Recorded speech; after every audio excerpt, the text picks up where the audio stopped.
मगच्या बाबयनीनो आमकां खंयच्यान एका विशयांत आमकां तृप्ती ना म्हणलें बघता जाल्यार खंयच्यान तें जावं पुरो. आमच्या कामांत हांवें बरें काम केलां हांव तृप्ती म्हूण आमकां बघता. ह्या आमच्या संबंदांत त्या वेळाचेर आमकां तृप्ती आसा, आमचो संबंद बरो आसा म्हूण. ह्या हांवें केलें आशेल्लें जाल्लें म्हाका तृप्ती आहा, इतलें हांवें एचीव केलें न्ही एचिवमेंटान आमकां तृप्ती आहा.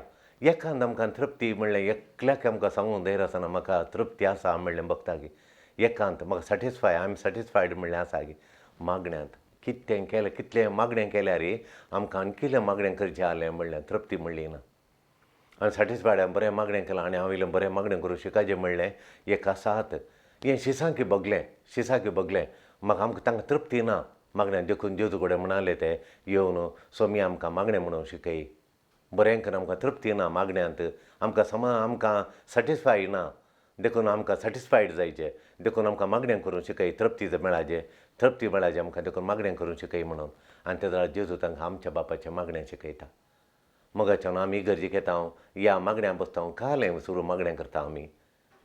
हांव ल्हान आसतना दिमी गेल्या तक्षण सुरू केलें इसारूंक तें म्हाका दी मार्क म्हाका दी आनी शिकोवंक करपा दी आनी तो म्हाका दोशी करता दोशीनातल्या बरी कर आनी आमच्या घराचेर बसोंक तेंच मागण्यांत. पूण जेजू पळय जेजूच्या मागण्यांत ती एक मागण्या खऱ्या मागण्यांत 5 वांटे आहात. ते 5 वांटे आमच्या मागण्यांत आसाचे मोगाच्यान 5 मागणे ते परिपूर्ण आमकां समाधान दिवचें आसलें तृप्ती दिवचें मागणें जाय जाल्यार तातूंत 5 वांटे जायचे. 11 मिनटांचें मागणें केलें आमी धरलें जाल्यार 11 मिनटां आमी चिंत्या 11 मिनटां खातीर मागणें करूंक आमी बसले आमी चिंता तांत 11 मिनटांत सुरूचीं 3 मिनटां आमी देवाक आराधन करचें. जेजू म्हणटा पळय आमच्या बापा सर्गींच्या तुजें नांव पवित्र जावं देवाक आराधन करता पळय तो. देखून आमी खिदाळ्या मागण्यांत एक आराधनाचें कंथार शिकायचें आमी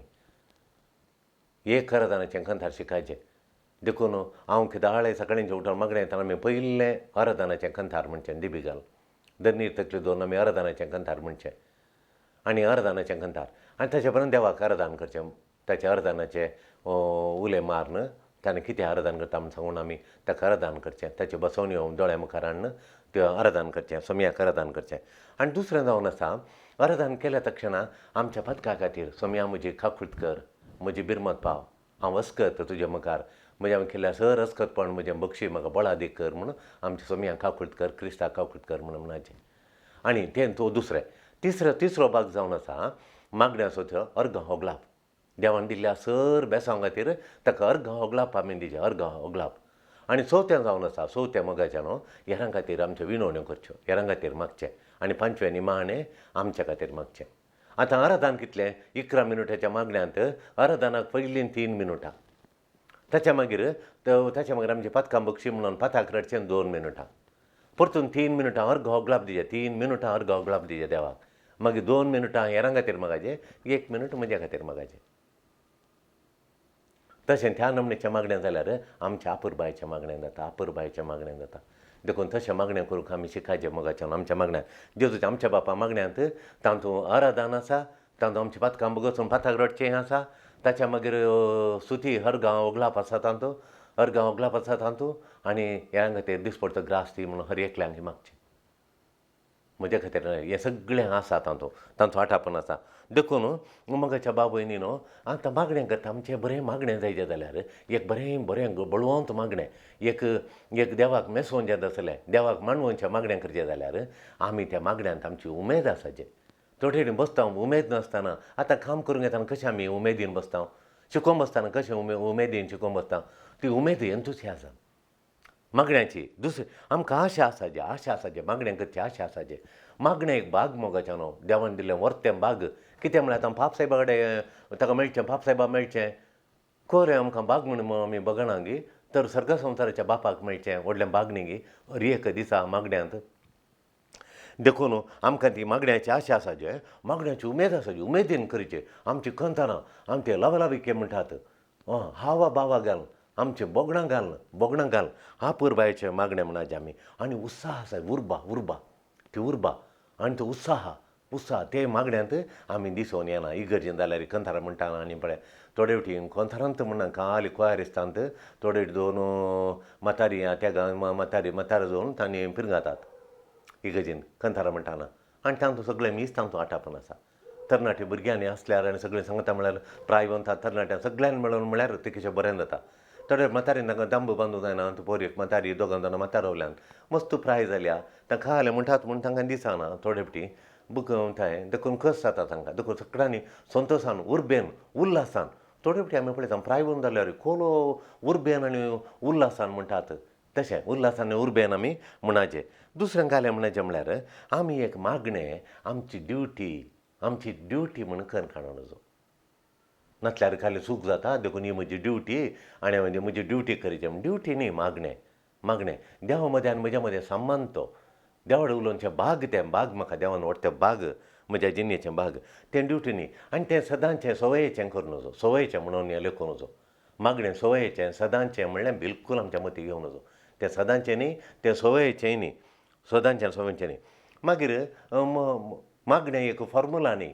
मागणें एक फॉर्मुला एक सुत्रां आमी म्हणटा a+b² = a² + b² + 2ab म्हणटा आपल्या भुरगीं. एक फॉर्मुला. मागणें एक फॉर्मुला न्ही. हाच्या फाटल्यान हें तें न्ही. तें फॉर्मुला म्हणचें मात न्ही मोगाचें न्हू. तें सदांचें न्ही तें सदांचें न्ही. तें सवयेचें न्ही. रुटीन न्ही तें. ड्युटी न्ही तें. आनी फॉर्मुला न्ही तें. तें जिवाळ जायचें. मागणें जिवान बरयलें तसलें जायचें. जिवाळ मागणें जायचें. मागीर सोम्याच्या मोगान बरयलें. सोम्याचो गोतो हांव सोम्याक मेळोवचें ताच्या मोगान एक चेडून ताच्या आतां करार जाल्ल्या क्षण त्या चरख्या मेळोंक येता. आनी ते खोले मोग तसो चरख्याच्या मोगान ते मेळोंक येता. एक सोलो चेडूं ताच्या चलयेक मेळोंक येताना खंयच्या मोगान मेळोंक येता तो. तस्सो तोलो उमेदीन बरयल्लो मोवाळ जिवाळ मोग सोम्यातय आमी दाखयचें. जिवाळ मोग सोम्यातय आमी दाखयचें.